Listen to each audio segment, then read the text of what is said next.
tudo o que está acontecendo aqui no Unipan, não perca tempo e acesse já www.unieventos.unipan.edu.br e inscreva-se em uma atividade interessante para você.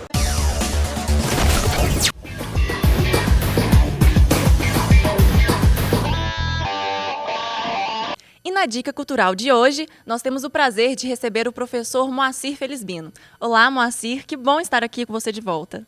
Pois é, né, Larissa? Estamos aí depois de uma temporada meio sumido, né? Estamos de volta, um pouco mais gordo, mas firme, né? Que bom, Moacir. Vamos falar de cinema. Vamos falar de cinema e qual que é a dica que você trouxe pra gente hoje? Hoje eu trouxe um filme que foi lançado aí no início de 2012, um filme super bacana, que é A Dama de Ferro. Dama de Ferro. Eu já assisti esse filme, inclusive achei muito interessante. Conta um pouquinho pro pessoal que está em casa, que ainda não teve essa oportunidade de assistir o filme, qual que é a história dele?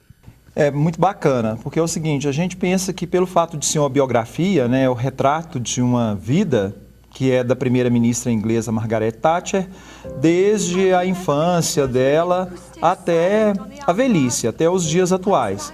E a gente fica imaginando, bom, deve ser um filme meio insonso, né, meio sem graça, política, né, porque ela foi uma autoridade, né, nos meios políticos aí nos anos 70, anos 80, e, no entanto, o filme, a gente poderia dizer que ele é um filme politicamente humano, tá? Porque ele faz um retrato muito bacana da vida dessa personalidade, né, que modificou aí a história do mundo, aí nos anos 70 e 80, como eu já havia dito, e ele retoma a infância dela, a ascensão, né, dela, o modo como ela vai construindo a carreira até a finalização, quando ela deixa de ser a primeira-ministra inglesa, tá? E isso é feito de uma maneira muito humana, porque ao mesmo tempo que focaliza o crescimento político dela e os bastidores do poder, os jogos de poder todos nos quais ela estava envolvida,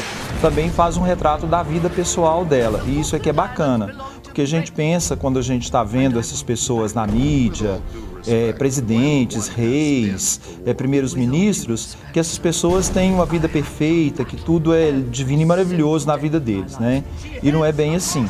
Para ela foi difícil na época, né? Tanto é que ela era conhecida como Dama de Ferro, uma mulher, né, forte, de boas ideias. Então, assim, acho que chama muita atenção, principalmente por isso, né?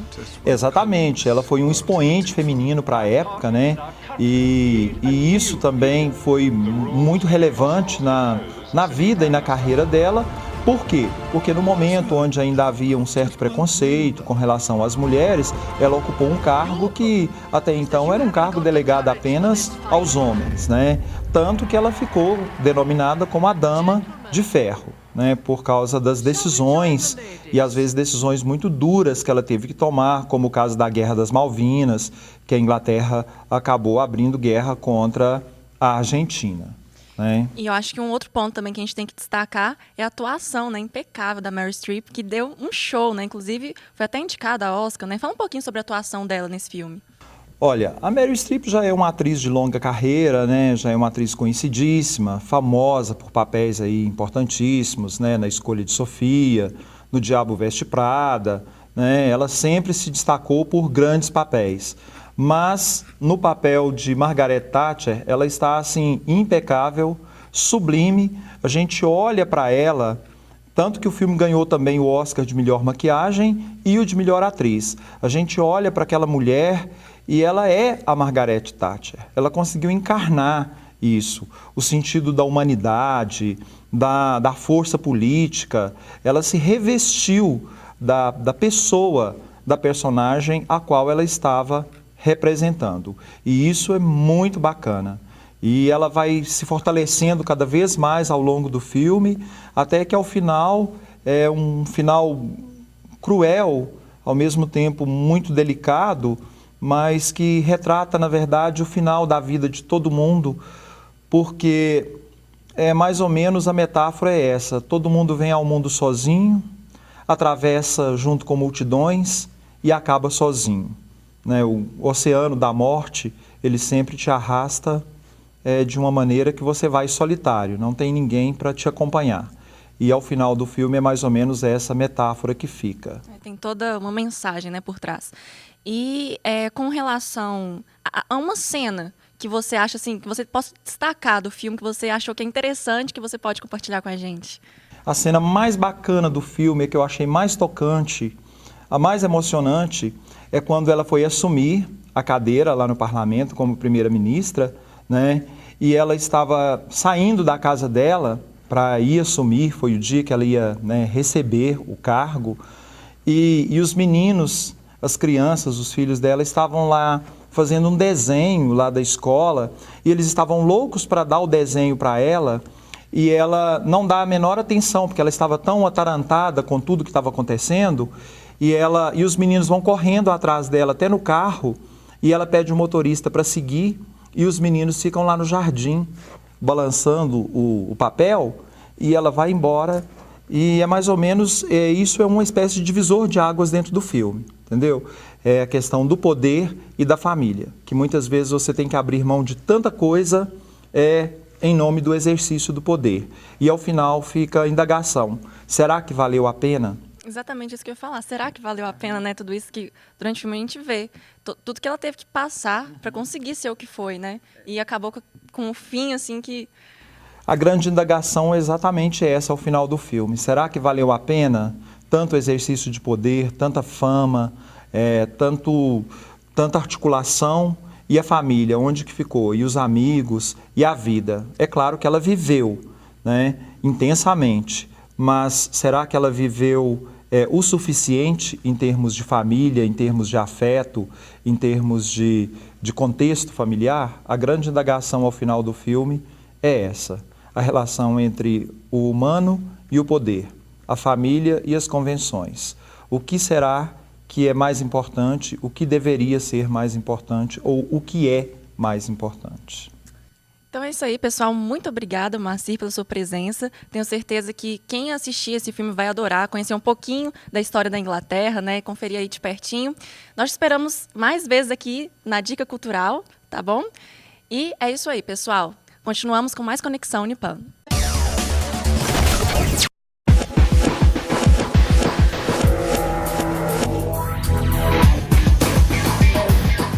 E chegou a hora do quadro Comportamento com o professor Henrique Miranda. É com você, professor. Olá, bem-vindos a mais um quadro Comportamento aqui no nosso Conexão Unipan. Essa semana pediram para eu falar um pouquinho sobre como lidar com situações difíceis. Todos nós sabemos que no dia a dia, no enfrentamento da nossa vida cotidiana, nós sempre nos deparamos com situações que nos colocam no limite da paciência, no limite do bom humor, no limite da boa educação. E aí me perguntaram então, professor, como é que a gente faz? Existe alguma técnica, existe algum curso para a gente poder saber lidar com situações difíceis? E eu respondo que não. Se existisse uma fórmula pronta para a gente poder lidar com situações conflitantes, com situações difíceis, certamente essa fórmula seria patenteada e vendida bem caro. O que existem são cuidados que nós podemos tomar para poder enfrentar situações que nos colocam muitas vezes à beira do abismo, à beira do caos. Para nós entendermos um pouquinho melhor isso, é necessário que nós reflitamos sobre um processo genético, uma herança que nós temos dos nossos antepassados. O ser humano, ele é dotado de uma característica, de uma capacidade chamada emoção. A emoção é um mecanismo que nós herdamos dos nossos ancestrais. A emoção prepara o organismo para que ele reaja rapidamente. Só que tem um problema. A emoção bloqueia o raciocínio. A emoção bloqueia o bom senso.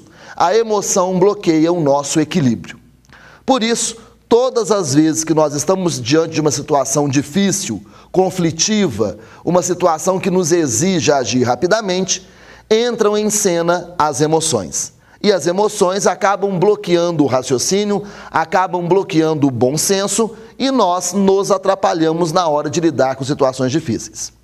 É por isso que Daniel Goleman, na década de 1990, ele já falava da inteligência emocional.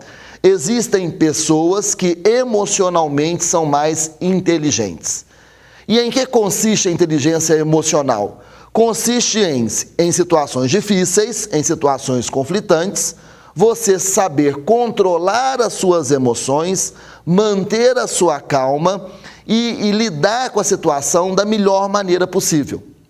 Um exemplo disso é quando você vai lidar com pessoas que estão muito nervosas. Eu, todos os dias, costumo lidar com gente assim. Gente que vai até a minha sala com algum problema e, portanto, já vai alterada. Quando essa pessoa chega alterada na minha sala, se eu também reagir da mesma forma, se eu recepcioná-la também de maneira alterada, é muito provável que o conflito ele se expanda. É muito provável que nós não nos entendamos. Por isso, sempre que eu recebo alguém alterado, eu mantenho o máximo possível a minha calma. Quanto mais a pessoa grita, mais baixo eu falo. Isso é uma técnica. Quanto mais baixo você fala e quanto mais o outro grita, chega um momento em que o outro percebe que ele próprio está gritando. E ele acaba se acalmando naturalmente. Essa é uma das técnicas, por exemplo, para você lidar com situações conflitivas e difíceis. É óbvio que você tem que ter um controle enorme. Muitas vezes a vontade que a gente tem é de também responder gritando, agredindo. Só que nós sabemos que isso não leva a nada. Basta lembrá-los aqui das discussões, dos conflitos que acontecem no trânsito. Muitas vezes esses conflitos acabam em desgraça porque as pessoas elas vão se alterando de uma tal forma que elas acabam se engalfinhando, atirando, se agredindo, etc. e tal, e todo mundo sabe que isso não leva absolutamente nada. Não existe receita pronta, existe dica. Quando você estiver diante de situações conflitantes e difíceis, procure manter o máximo possível a calma. Isso é a inteligência emocional preconizada por Goleman e por outros teóricos também, além e antes dele. A inteligência emocional nos permite, em situações difíceis, respirar profundamente e reverter a situação a nosso favor.